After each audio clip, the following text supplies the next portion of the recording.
तो बिहार अब वोट करने को तैयार हो चुका है। पहले चरण का मतदान शुरू होने जा रहा है, जिसमें 121 सीटों पर मतदान होगा। 18 जिले होंगे जिसमें मतदान करने जा रही है बिहार की जनता। और अब इंतजार है, देखना ये होगा कि बेरोजगारी, पलायन और महंगाई जैसे जो बड़े मुद्दे जो जनता के जहन में है, बेहतर शिक्षा, बेहतर स्वास्थ्य, क्या इन मुद्दों पर बिहार की जनता, बिहार की महिलाएं, बिहार के युवा वोट करते हैं या नहीं। थोड़ा इंतजार जरूर इसके लिए करना होगा। लेकिन अब तक जो चुनाव की गति है, दिशा और दशा है, वो कहां तक पहुंची है, इस पर आज हम बात करने जा रहे हैं, क्योंकि अब वक्त बहुत नजदीक आ चुका है। नमस्कार, बिहार में काबा का नया एपिसोड लेकर हाजिर हूं। मैं हूं अदिति राजपूत। मेरे साथ खास मेहमान हमेशा की तरह मौजूद हैं। अजीत कुमार झा सर हैं हमारे साथ और सतीश के सिंह सर हैं। बिहार की बारीक बारीक चीजों को वो आप तक पहुंचाते हैं, या आपने अब तक के एपिसोड्स में देख ही लिया होगा। सतीश सर, पहले आपसे यहाँ पर मैं शुरुआत करना चाह रही हूँ। अब तक जो स्थिति आप देख रहे हैं, किस ओर बढ़ता हुआ बिहार का चुनाव आपको नजर आ रहा है? देखिए, अगर गठबंधन के लेवल पर लीजिएगा तो मुझे एनडीए आगे लगता है। और आपका शीर्षक है बिहार में काबा, तो मेरे ख्याल से बिहार में नीतीश बा। उसकी वजह क्या लग रही है? इसकी वजह यह है कि 100 मीटर की अगर दौड़ है तो 60-70 मीटर तक तो मुझे लग रहा था कि महागठबंधन दौड़ में आगे चल रहा है। लेकिन अंतिम 30-40 मीटर में वो पीछे चला गया, कि जो जीतने का वक्त हो तो उसमें वो पीछे चला गया। ये मेरा मानना है, गलत भी हो सकता हूँ। नीतीश के आगे होने का मतलब ये है कि नीतीश की विश्वसनीयता बहुत ज़्यादा है। 20 साल के मुख्यमंत्री होने के बाद भी उनके खिलाफ इस तरह का कोई एंटी इनकम्बेंसी नहीं है, जो उन लोगों ने चाहे 10,000 से, चाहे उनके चेहरे से, चाहे गठबंधन से, किसी भी स्ट्रैटेजी से ढक दिया हो। और महागठबंधन का जहाँ तक सवाल है, तो महागठबंधन में चेहरा तो इन्होंने दिया, इन्होंने घोषणा पत्र भी दी, सब कुछ किया, लेकिन बीच में राहुल गांधी गायब हो गए। फिर वो प्रचार में वो समन्वय या वो ऊर्जा या गर्मी नजर आती नहीं है। लेकिन यहाँ पर एनडीए का गुलदस्ता भी बड़ा है जातियों के ख्याल से। लेकिन नीतीश भी उस तरह से मैदान में तो उतरे नहीं सतीश जी फिर। नहीं, ये बात सही है कि इसीलिए तो थोड़ा भ्रम फैला कि भारतीय जनता पार्टी ने, गृह मंत्री जी ने, भारत सरकार के, उन्होंने कह दिया कि लेजिस्लेचर पार्टी चुनेगी मुख्यमंत्री। वहां से भ्रम फैला। बाद में उन्होंने डैमेज कंट्रोल करने की कोशिश की, जो कि कहा कि वैकेंसी नहीं है और आदि आदि करके, और लेकिन उससे डैमेज हुआ। मैं ये कह रहा हूँ, नीतीश बिहार में सबके हैं, और नीतीश को अपनाने में किसी को 1 मिनट नहीं लगता है। और इसलिए नीतीश जी ने इसका फायदा भी उठाया है। और नीतीश जी एक से दूसरे को डराते हैं, दूसरे से पहले वाले को डराते हैं। तो नीतीश से छुटकारा पाना मुश्किल है, 20 साल के बाद भी मुश्किल है। आज के डेट में अगर भारतीय जनता पार्टी न भी चाहेगी, मजबूरन उसको चुनना पड़ेगा, क्योंकि मेरे असेसमेंट में एनडीए आगे है, ऐसे भी एक मजबूरी है। और अगर भाजपा ने गच्चा देने की कोशिश की तो महागठबंधन का दरवाजा, नीतीश का, लालू का दरवाजा, और क्या नाम बोलते हैं, तेजस्वी का दरवाजा, और यहाँ तक कि कांग्रेस का भी थोड़ा थोड़ा दरवाजा बराबर खुला। अच्छा अजीत जी, यहाँ पर एनडीए का पलड़ा भारी है, आपका असेसमेंट क्या कहता है? अंग्रेजी में कहते हैं यस एंड नो। तो कुछ चीज जो सिंह साहब कह रहे हैं उसके साथ मैं मेरी भी सहमति होगी, पर कुछ हद तक मैं एक अलग विचार रखता हूँ। देखिए, एंटी इनकम्बेंसी इस बार बिहार में बहुत भयानक है। ऐसा एंटी इनकम्बेंसी मैंने बिहार का चुनाव 1995 से मैं देख रहा हूँ, ऐसा एंटी इनकम्बेंसी मैंने नहीं देखा है।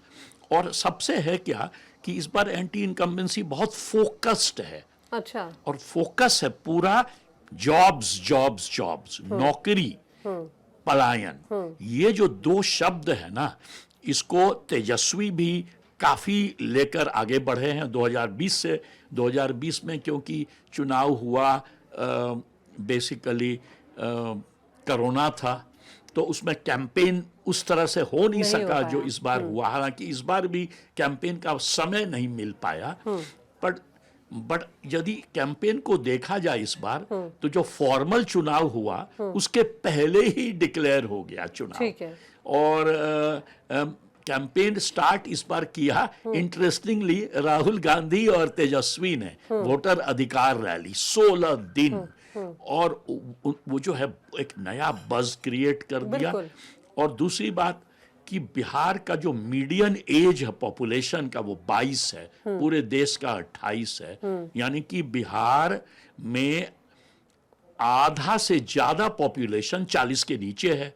तो जो यूथ में भयानक एंटी इनकम्बेंसी है। लेकिन आप जल्दी जल्दी जवाब दीजिएगा, जो बस क्रिएट हुआ राहुल गांधी का, तेजस्वी यादव का, जो उन्होंने मुद्दा उठाया वोट चोरी का, वो तो चुनाव नजदीक आते आते उन्होंने खुद ही फुस कर दिया। तो ठीक से नाम भी लेते हुए नजर नहीं आते। तो उसीलिए मैंने कहा यस एंड नो। तो मैं ये कह रहा हूं कि एंटी इनकम्बेंसी बहुत तगड़ा है। दो चीज हुआ, एक जो आपने कहा कि महागठबंधन जो है वो जो स्लॉग ओवर्स होता है ना लास्ट में, रनिंग में नहीं होता है कि लास्ट 4 राउंड्स में, तो उसमें वो थक गए और वो लग गए कि भाई सीट वितरण और 12 जगह फ्रेंडली फाइट कर रहे हैं। तो उससे लोगों को लगता है कि भाई क्या ही हम लोग तो एंटी इनकम्बेंसी नीचे से दे ही रहे हैं, ये लोग तैयार ही नहीं है लीडर लोग।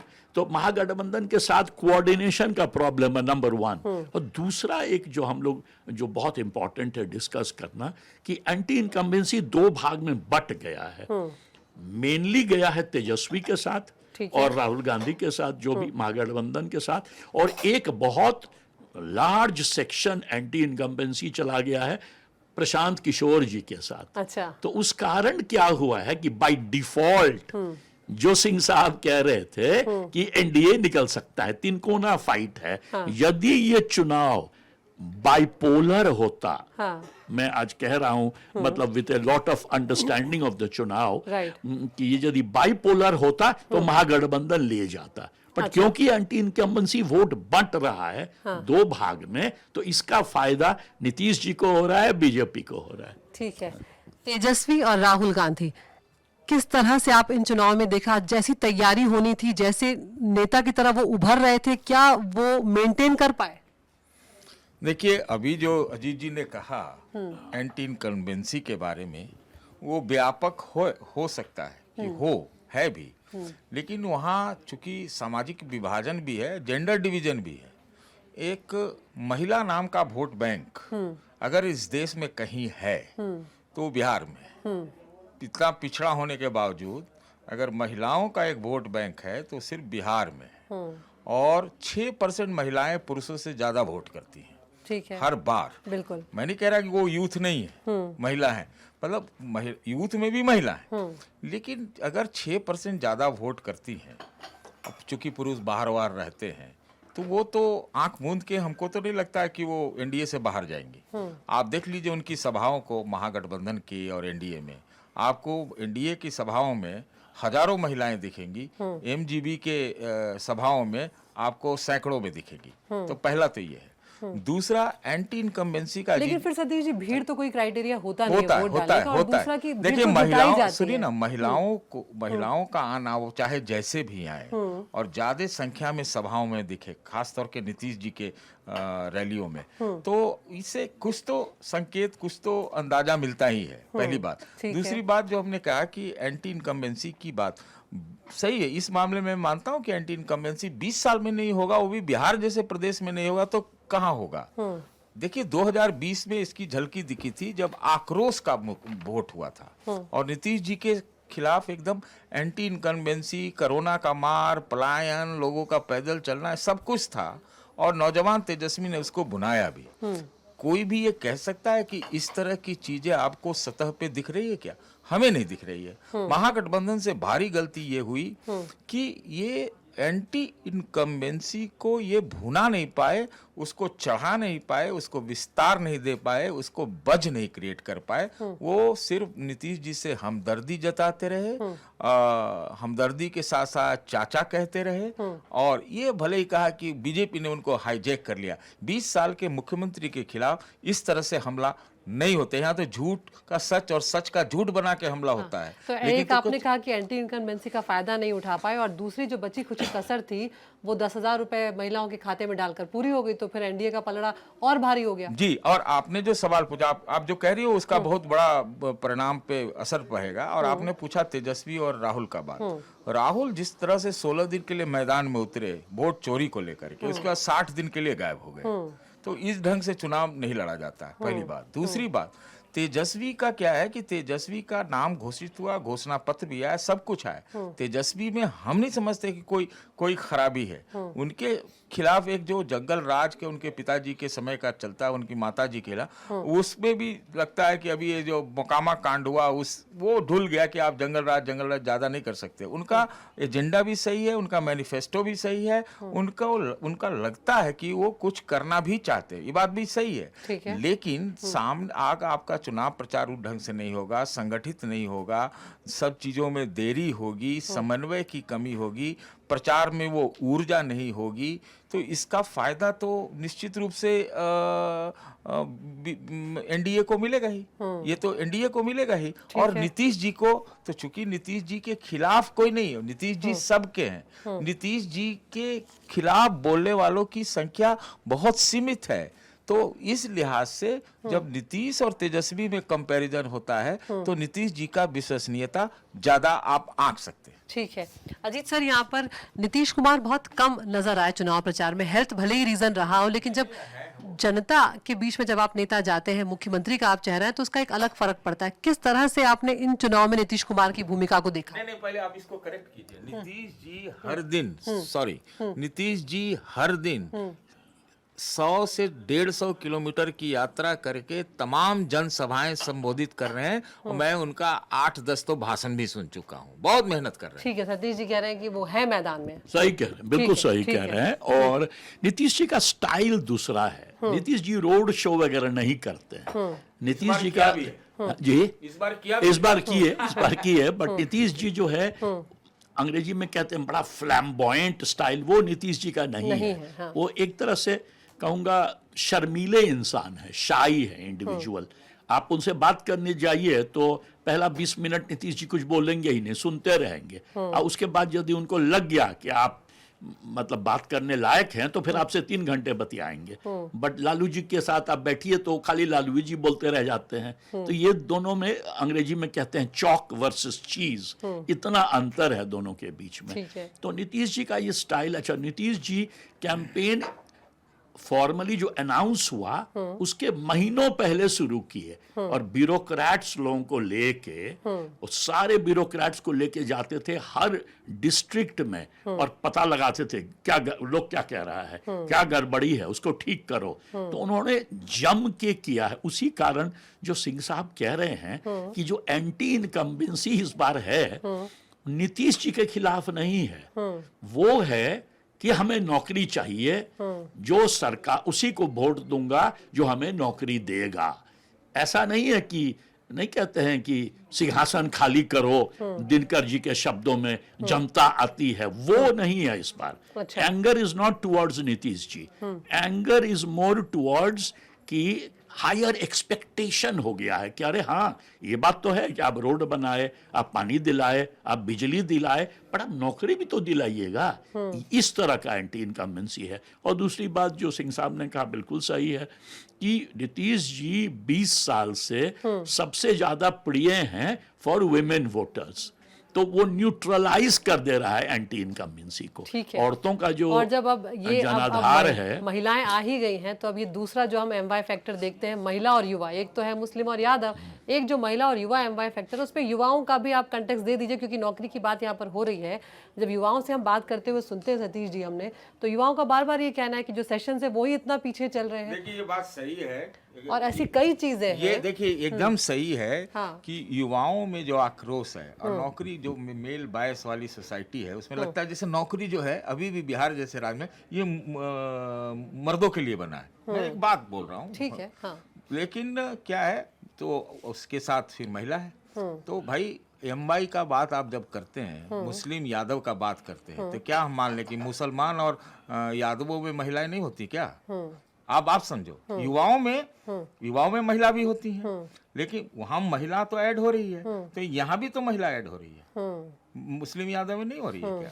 तो बात यह है कि एक जो एक इनएक्टिविटी रही महागठबंधन में, हाँ, मैं उसने उन्हें पीछे कर दिया चुनाव में। उसको चुनाव में पीछे हम मान सकते हैं कि उनको कर दिया जी। लेकिन फिर भी युवाओं की नाराजगी, युवाओं की वो तो महागठबंधन को फायदा देगी। हाँ, तो देगी, वो देगी, पक्का देगी, तभी तो आप मुकाबले की बात कर रहे हैं। ऐसा नहीं है कि एकदम जो है, लेकिन आप जातीय व्यवस्था, गठबंधन की शक्ति, नेताओं का फव्वारा, ये संसाधन, ये सारे चीजों को आप मिला के देखिएगा। जब राहुल गांधी गायब रहे 59 डेज से ना, अब तेजस्वी अकेले कितना प्रचार करेंगे?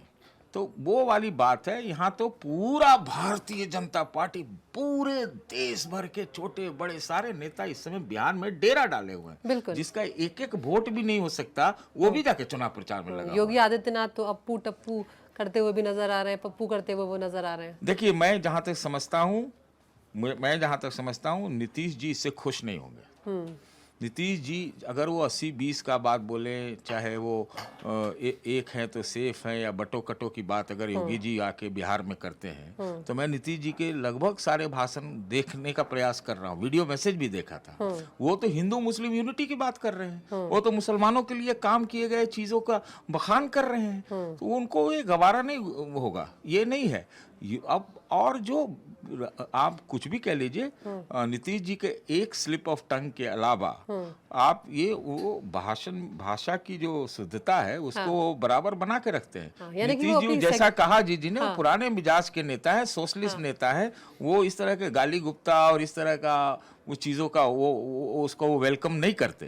तो अप्पू टप्पू अब उसका भी जवाब मिल रहा है, लेकिन हम लोग तो नहीं है कि जवाब देंगे ना, जवाब देने वाले दे रहे हैं उनको, भोगी ढोंगी इस तरह की बात उनको कहा जा रहा है। तो मुझे नहीं लगता है कि योगी कुछ एक जगह तो वो कामयाब हो सकते हैं, लेकिन पूरे बिहार में अगर योगी की अगर जगह बन गई तो फिर वो यूपी हो गया, फिर वो नीतीश का बिहार नहीं रहा या लालू का बिहार नहीं रहा। ठीक है, एक सतीश जी के आंसर से अजीत सर एक यहाँ पर एक अलग बात मेरे दिमाग में आ रही है। नीतीश कुमार एक सेक्युलर छवि बनाकर शुरू से चलते आए हैं, लेकिन बीजेपी की यहाँ पर जो रणनीति होती है, जो राजनीति हो, वो पूरी तरह से ध्रुवीकरण की राजनीति हम देखते हैं, खासकर चुनाव में तो हमने वो देखा है। तो ऐसे में क्या जनता इस बात से कहीं अपने चुनाव करते वक्त ये मैटर करेगा उनके लिए? ये सबसे क्लियरली नजर आता है, ये आपने जो कहा कि भाजपा मुसलमान को एक भी टिकट नहीं दी, पर नीतीश जी तो 4 टिकट दिए हैं। तो पहली बात है।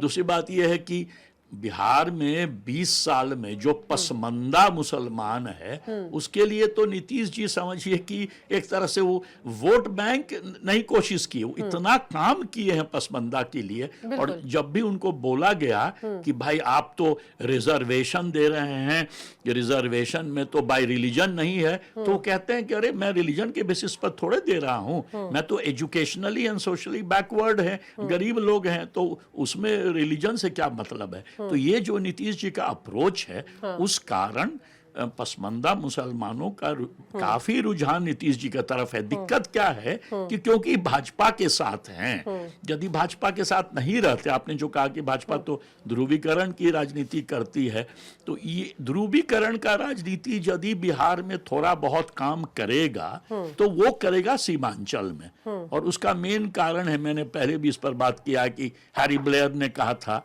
जो अमेरिकन एंथ्रोपोलॉजिस्ट हैं, कि जहां पर मुसलमानों का संख्या 60% से ऊपर होता है, 50% से ऊपर होता है, तब वो मुसलमान कैंडिडेट को ही वोट देते हैं, वो हिंदू के लीडर को नहीं देते हैं। और जैसे मिथिलांचल में जहां पर कि मान लीजिए 20% से लेके 40%, 45% तक है, तो वहां पर जो मुसलमान हैं वो खाली बीजेपी को हराने के लिए वोट देते हैं, है ना। अच्छा, तो सेकुलर आप दोनों के आंसर्स में एक बात मैं जरूर आप दोनों से कहना चाहती हूँ कि आप दोनों बिहार के रहने वाले हैं, आप दोनों ने बिहार में वक्त भी बिताया, आपने थोड़ा कम वक्त बिताया है, लेकिन नीतीश कुमार के लिए आप दोनों के मन में सॉफ्ट कॉर्नर है। बिहार की अगर हम जो दूर से देख रहे हैं लोग कि बिहार की जो दशा है इस वक्त, अभी भी बहुत आगे होना चाहिए था हर मामले में, लेकिन फिर भी ठीक है, वो छवि वाली बात है, वो उनकी एक साफ छवि है, लेकिन जिस तरह का विकास इतने बड़े कार्यकाल में हो जाना चाहिए था, वैसा बिल्कुल मुझे नहीं लगता है। अजीत जी पहले आप जवाब दीजिए, फिर सतीश जी इस बात का जवाब अच्छा, तो क्राइम से स्टार्ट करें, है ना? ठीक है। पिछले 20 साल में नीतीश जी के काल में एक भी कम्युनल राइट नहीं हुआ है, बाकी नॉर्दर्न इंडिया में राजनीतिक हुआ हत्याएं है। लेकिन बहुत हुई और हत्याएं बहुत हुई, और 2025 में तो बहुत ज्यादा रिसेंट में मामले हुए। थोड़ा बहुत हुआ है, है। वो बहुत ज्यादा नहीं है। ठीक है। इनफैक्ट यदि क्राइम ग्राफ देखिएगा तो नीतीश जी के पीरियड में क्राइम ग्राफ बहुत जोर डिक्लाइन पर है। जी। अच्छा, दूसरी बात, महिलाओं को ले लीजिए, आप 2 बजे रात में जाइए पटना, या पटना तो खैर मान लीजिए कैपिटल है, आप चले जाइए। हम एक बार नौगछिया घूम रहे थे, जो कि माना जाता है काफी मतलब डेंजरस इलाका भागलपुर में है। वहां पर गए तो हम देखे कि स्कूल की लड़कियां बस स्टैंड में, और 1-2 नहीं 30-40 खड़ी थी। तो मैं जल्दी से गाड़ी रोक के पूछा कि कोई गड़बड़ी हुआ क्या? तो कह रही थी नहीं, लेट नाइट का बस लेके जा रहे हैं। तो मैंने कहा कोई डर नहीं है? तो बोली अंकल ये तो नीतीश जी का राज्य है। नीतीश जी जो है, नहीं है जो बात आप कह रहे हैं तो क्राइम में पहले के डेवलपमेंट मुकाबले- भी, जी, क्राइम के मुकाबले में फर्क आया है, लेकिन डेवलपमेंट लीजिए, ठीक है। 14% ग्रोथ रेट है बिहार का आज, सेकेंड हाईएस्ट भारत में। है। नीतीश जी का यदि 20 साल लिया जाए तो मैं कहूंगा कि क्लोज टू डबल डिजिट, मतलब 10% के नजदीक, 8 से 10% 20 साल में ग्रोथ रेट कौन सा स्टेट का भारत में हुआ है? कहीं नहीं। ठीक है। एक कारण कोई इकोनॉमिस्ट कह सकता है कि अरे उसका मेन कारण होगा कि बिहार का जीडीपी इतना नीचे है कि उस कारण, पर बिहार का जीडीपी तो लालू जी के टाइम में और भी नीचे था, या उनके पहले तो और भी नीचे था। उस समय कहाँ ये ग्रोथ हो रहा था? या बीमारू स्टेट्स में दिया जाए तो कहीं भी इस तरह का ग्रोथ नहीं हुआ। दूसरी बात, ठीक है। तीसरी बात, देखिए एक ही प्रॉब्लम बिहार नीतीश जी के टाइम में असली हुआ, इंडस्ट्रियलाइजेशन नहीं हो पाया। एग्रीकल्चरल ग्रोथ भी मध्य प्रदेश की तरह नहीं हो पाया। बट 6 सेक्टर्स है उसमें भयानक ग्रोथ हुआ है। ट्रांसपोर्टेशन, उसके बाद हॉस्पिटैलिटी इंडस्ट्री, सर्विसेज सेक्टर, कुछ सेक्टर्स में जो है ना बहुत ग्रोथ हुआ है बिहार में। उसी कारण 14% ग्रोथ हुआ है। तीसरा, यस डिक्लाइन है एजुकेशन में, बट नालंदा यूनिवर्सिटी कौन बनाया है? इंटरनेशनल यूनिवर्सिटी, जिसमें अमर्त्य सेन वाइस चांसलर जो थे, नोबेल लॉरिएट, वो बिहार में आके। लेकिन फिर सतीश जी बात वही आएगी, समग्र विकास की बात यहाँ पर की जाएगी ना। आप 1 या 2 उदाहरण को देकर अब पूरे बात की राज्य के विकास को इस तरह से नहीं आंक सकते। अभी भी पिछड़े इलाके जो है वो बहुत पिछड़े, वहां पर अभी भी एम्बुलेंस तक नहीं पहुंच रही है। भले ही और भी राज्यों में ऐसी स्थिति है, मैं उस हिसाब से नहीं बोल रही हूँ, लेकिन अगर बिहार चुनाव में जा रहा है तो इन सब का तो आकलन किया जाएगा ना कि शिक्षा के क्या हालात है, स्कूल की कंडीशन कैसी है, अस्पतालों की कंडीशन कैसी है। देखिए, जितना बताया जाता है कि स्कूलों और अस्पतालों की हालत उतनी बुरी नहीं है, पहली बात मैं ये आपको कह दूं। और ऐसा अगर आप बुरा स्थिति खोजना चाहते हैं तो आप जहां यहाँ बैठी हुई हैं अगल बगल ही निकल नहीं, जाते मैं हैं मानती हूँ कि हर जगह मिल जाएगी तो वो फिर स्थिति। वो थोड़ा बदनाम ज्यादा है, पहली बात। लेकिन जैसा कि अजीत जी ने कहा 14% का ग्रोथ, अगर आप एसडीआई इंडेक्स पे भी ले, उसमें भी थोड़ा उसका नाम हो जाएगा कि उस ढंग से तो उन्होंने थोड़ा उनके समय में विकास हुआ, लेकिन बहुत बुरी स्थिति में बिहार थी। आज देखिए, कोई मेरा कोई सिंपैथी नहीं है जो आपने कहा, सॉफ्ट कॉर्नर नहीं है, आप कह रहे हैं। अच्छा, नहीं है। अच्छा, आप जो नीतीश, मैं कह रहा हूं कि बिहार, हम कौन होते हैं सॉफ्ट कॉर्नर रखने वाले? पहली बात, हम टिप्पणी कर रहे हैं ना, ठीक है। लेकिन जनता करती है तो हम अगर समझते हैं कि ऐसा है तो हम बोल देंगे कि हमको ऐसा लगता है कि है। मैं ये कह रहा हूं कि नीतीश जी का जो गड़बड़ किया उन्होंने, जो गलत किया उन्होंने, वो ये है, बिहार में बेरोजगारी की इमरजेंसी है। इमरजेंसी आप समझिए, मैं शब्द जानबूझ के इस्तेमाल कर रहा हूं, आपातकाल है। बिल्कुल। जब वहां पर युवाओं की संख्या, उसका अनुपात देश में सबसे ज्यादा हो, तो सबसे ज्यादा जरूरी चीज क्या है वहां पे? सबसे ज्यादा जरूरी है रोजगार और नौकरी। ये तो है। इस पे हमको नहीं लगता है वो कितनों % का ग्रोथ दिखा ले, ये नहीं है। इंडस्ट्री के नाम पर क्या है बिहार में? कुछ नहीं है। ठीक है, ये आप कह सकती हैं कि आरजेडी काल में अगर सड़क नहीं थे, क्या कहते हैं, अस्पताल धंस चुका था, ये सारी जो गड़बड़ियां होती उसको उन्होंने जरूर ठीक किया। लेकिन ये जो ठीक करने का सिलसिला है, मैं समझता हूं उसके लिए 2 साल काफी है। मैं 18 साल में कम से कम 18 बड़े इंडस्ट्री तो खोजता, लेकिन क्या है क्या कोई 18 इंडस्ट्री बिहार में? थोड़ा थोड़ा इधर बदलाव हुआ है। और मैं आपको कहूं कि जब बीजेपी के साथ वो आए पहली उस समय थोड़ा थोड़ा बदलाव हुआ, उसमें बात हुआ। नीतीश जी दरअसल सोशलिस्ट विचारधारा के पुराने ख्याल के सामाजिक न्याय की राजनीति करने वाले उसी इंडेक्स में चलते रहे। ठीक है। उनसे बहुत गड़बड़ी हुई।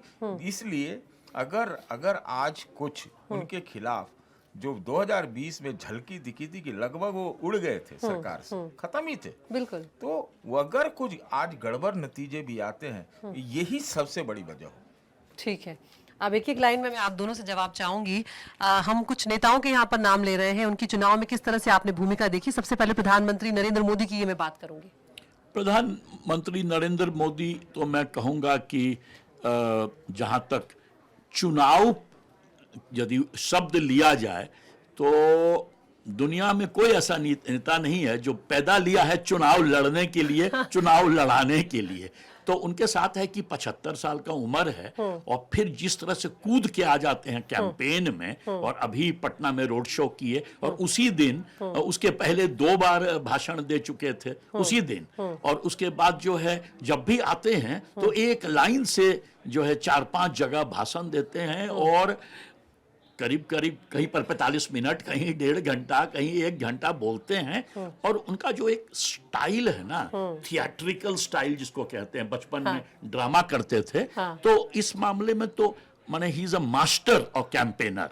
तो कैंपेन में जहां तक सवाल है उनका कोई पैरेलल नहीं है भारत में। ठीक है, प्रधानमंत्री पर आपकी टिप्पणी। देखिए, प्रधानमंत्री सही कहा उन्होंने, बहुत बड़े कैंपेनर हैं, चुनाव कैंपेन के मास्टर हैं, बोलने के मास्टर हैं।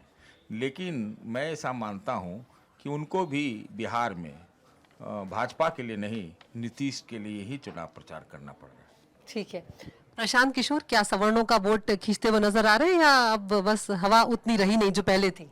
देखिए, प्रशांत किशोर एक फैक्टर इस चुनाव में है, एक तृतीय विकल्प के रूप में, एक नया जो उम्मीद बढ़ा रहा हो उसके रूप में आए हैं। लेकिन मैं समझता हूं प्रशांत किशोर अभी क्वार्टर फाइनल खेल रहे हैं। 3-4% वोट मिल जाए, 4-5 सीट मिल जाए, उनका योगदान इसी में है। और दूसरा योगदान ये है कि अब देखिए उनका वोट कटवा अपने को खुद कहते हैं, किसको हराते हैं, किसको जिताते हैं। प्रशांत किशोर, वोट कटवा? पहले ये बोलने दीजिए कि प्रशांत किशोर ही एक पॉलिटिशियन हैं जो करीब करीब सारे जगह चुनाव लड़ रहे हैं। 3 जगह उनका कैंडिडेट भाजपा, वो कहते हैं कि अमित शाह जी ने ले लिया, तो उस कारण तो 240 या 239 में तो लड़ रहे हैं। परसेंटेज वोट उनको कम से कम 10% आएगा। याद है ना, 2020 में 135 सीट लड़े थे, चिराग पासवान 6% वोट ले गए। तो ये तो सब जगह लड़ रहे हैं, तो परसेंटेज वोट इनको भयानक आएगा। 10% से कम नहीं हो सकता है कि 10 से ज्यादा भी हो, 15% के करीब। अब है कि उसमें सीट कितना कन्वर्ट होगा, तो उस मामले में क्वार्टर फाइनल तो मैं नहीं कहूंगा, पर इस बार शायद वो अरविंद केजरीवाल की तरह सरप्राइज नहीं देंगे। बट अच्छा, इस पूरे चुनाव में ये जो एनडीए को एडवांटेज है अभी, जो हम दोनों के मान रहे हैं, और महागठबंधन नंबर 2, उसको वो पलट सकते हैं डिपेंडिंग ऑन किसका वोट काटेंगे। अच्छा। वो बड़ा इंपॉर्टेंट है। अच्छा, एनडीटीवी पर वो ये लिख कर दे चुके हैं सतीश जी, आपने भी देखा होगा कि ना चुनाव से पहले ना चुनाव के बाद किसी के साथ वो गठबंधन नहीं यहाँ पर करने वाले। खैर, लेकिन अब मैं यहाँ पर एबीसी वोटरों की बात करूंगी, जिस पर महागठबंधन ने भी बहुत जोर इस बार दिया, और कोशिश ये भी की जा रही है कि इस तरह के संकेत भी दिए जा रहे हैं कि अगर चुनाव जीत जाते हैं तो भाई उप मुख्यमंत्री भी ईबीसी से बना लेंगे। कहाँ जाता हुआ ईबीसी वोटर नजर आ रहा है? देखिए, ईबीसी वोटर पे अगर उत्तर प्रदेश रहता तो मैं कोई दूसरा जवाब देता कि भाजपा का हो सकता है। लेकिन बिहार में नीतीश जी की वो बपौती है, अगर बिहार की भाषा में कहें, एकाधिकार है। इसीलिए बीजेपी को नीतीश चाहिए, नेतृत्व चाहिए, भले मुख्यमंत्री नहीं चाहिए, लेकिन नीतीश इसीलिए चाहिए, नहीं तो कब का उनको किनारे लगा देती। तो इसलिए मैं कहूंगा ईबीसी में। और दूसरी बात, महागठबंधन के लिए थोड़ा वोट तो उनको बराबर मिलता रहा है। ये मिथ्या है कि नहीं मिलता है, वो मिलेगा। और जो A to Z का कॉम्बिनेशन या फिर चुनावों में 24 के प्रयोग किया तेजस्वी ने, कुछ वोट तो उनको जरूर ईबीसी का मिलेगा।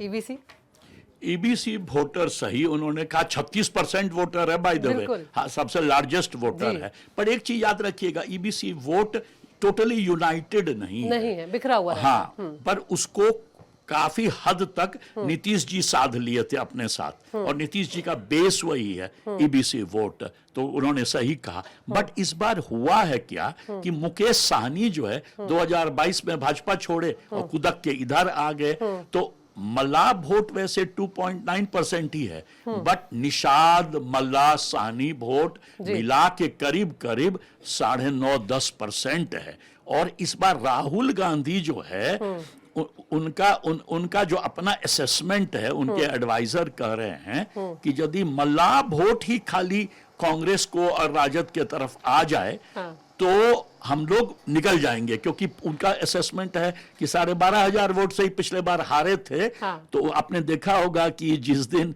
प्रधानमंत्री रोड शो कर रहे थे उस दिन राहुल गांधी जाके छलांग मार रहे थे तालाब में। और मिथिलांचल में जहां पर ये 11 तारीख को चुनाव है, दरभंगा, मधुबनी, कोसी बेल्ट, मुजफ्फरपुर, इस इलाके में मल्लाह वोट बहुत जम के है। तो जम के यदि है और उसमें यादव वोट जुड़ जाए और मुसलमान वोट, तो उस इलाके में वो काफी आगे निकल आगे सकते बढ़ हैं। जाएंगे। और रवि किशन रवि किशन ने ये भी कहा था कि जितनी मछलियां राहुल गांधी ने पकड़ी है उतनी ही सीटें उनको आने वाली है। तो ये तो खैर चलता रहता है, लेकिन आप ईबीसी पर कहना चाह रहे हैं? नहीं, ईबीसी पे नहीं कहना चाह रहा हूँ मैं, ईबीसी और राहुल गांधी पे कहना चाह रहा हूँ।